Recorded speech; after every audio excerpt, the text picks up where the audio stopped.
Nos émissions La Princesse reprennent et se poursuivront jusqu'à 20h heure locale. Ce soir, le journal vous sera présenté par Hani Farag et moi-même Mahal Mahdi. Bonsoir Hani. Bonsoir Maha, bonsoir tout le monde, bienvenue. Et tout de suite les principaux titres de cette édition de notre journal complet en langue française.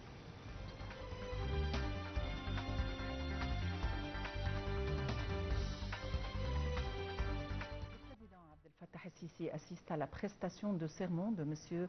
Ahmed Abdelhamid Hassan Aboud en tant que président du Conseil d'État et de M. Abdelradi Ahmed Siddiq Soleiman en tant que président de l'autorité du parquet administratif. L'armée de l'occupation israélienne bombarde la bande de Gaza où des combats font rage à Choujeya et à Rafah. L'armée ukrainienne confirme sa retraite d'un quartier de la ville stratégique de Tchassiv Yar, dont la conquête a été revendiquée par Moscou.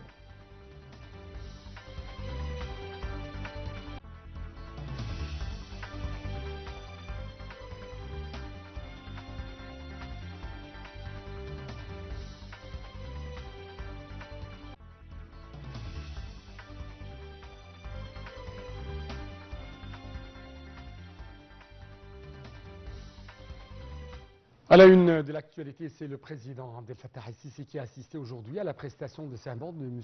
Ahmed Abdelhamid Hassan Aboud en tant que président du Conseil d'État et de M. Abdelradi Ahmed Siddiq Soleiman en tant que président de l'autorité du parquet administratif. De plus, elle a décerné l'ordre de la République de première classe à M. Adel Fahim Azab, ancien président du Conseil d'État, et à M. Hafiz Ahmad Abbas, ancien président de l'autorité du parquet administratif. Dans ce contexte, le président a exprimé ses vœux de succès au nouveau président du Conseil d'État et de l'autorité du parquet administratif, affirmant la poursuite des efforts pour consolider le fondement de l'État de droit basé sur la justice, l'égalité et la garantie des droits conformément à la Constitution et à la loi.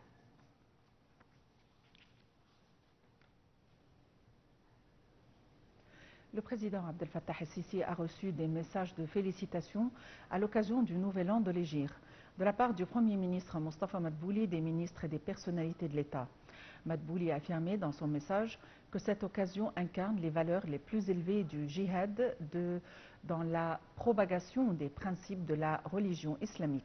Madbouli a également promis au président Al-Sisi de continuer à travailler sérieusement et à déployer davantage d'efforts pour faire avancer la roue du développement et de la construction afin de réaliser les aspirations du peuple égyptien fidèle en matière de progrès, d'élévation et de prospérité.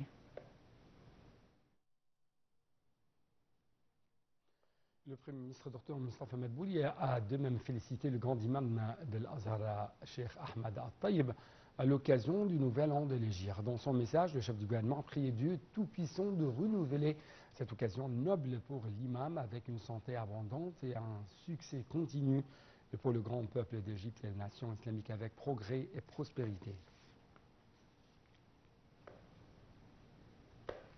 Le Premier ministre Mostafa Madbouli avait tenu sa première réunion avec le nouveau gouvernement après sa formation au siège du gouvernement dans la nouvelle capitale administrative afin de suivre la résolution du problème de l'électricité.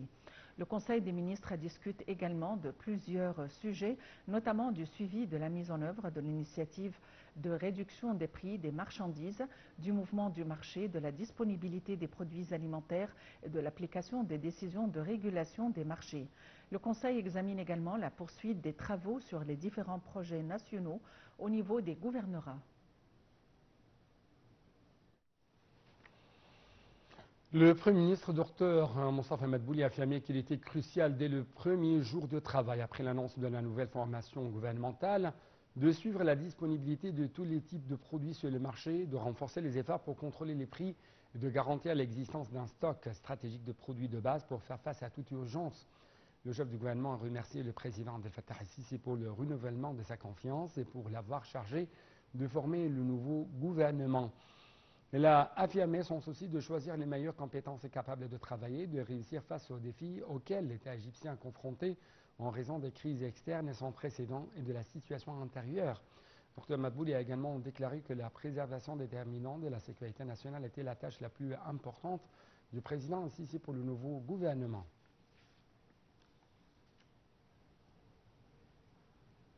Le ministre de l'Enseignement supérieur et de la Recherche scientifique, Dr Ayman Achour, a tenu aujourd'hui une réunion avec l'ambassadeur de France en Égypte, M. Éric Chevalier.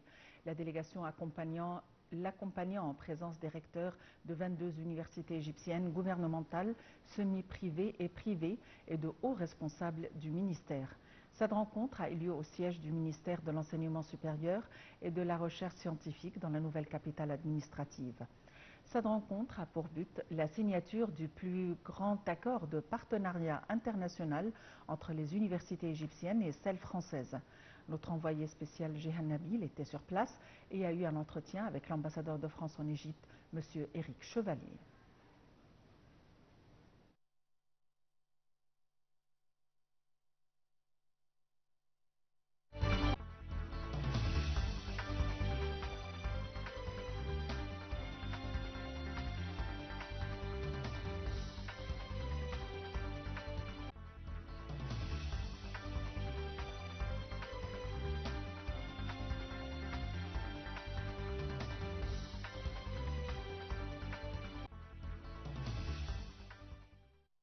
Donc on va ajourner la diffusion de cette interview avec monsieur l'ambassadeur Éric Chevalier, l'ambassadeur de France en Égypte, après le journal.